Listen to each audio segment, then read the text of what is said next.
This is my book, हे माझे पुस्तक आहे. दिस इज युअर बुक, हे तुझे पुस्तक आहे. दिस इज हर बुक, हे तिचे बुक आहे. दिस इज देअर बुक, हे त्यांचे पुस्तक आहे. दिस इज पूनम्स बुक, हे पूनमचे पुस्तक आहे. दिस इज गौरव बुक, हे गौरवचे बुक आहे. दिस is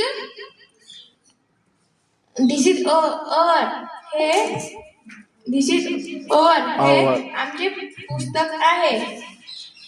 this is doctor book, हे डॉक्टरचे पुस्तक आहे. दिस इज टीचर्स बुक, हे टीचरचे पुस्तक आहे. दिस इज अंकिता बुक, हे अंकिताचे पुस्तक आहे. अंकिताज बुक. दिस इज गौरव्स बुक, हे गौरवचे पुस्तक आहे. थँक्स. ठीक आहे, व्हेरी गुड.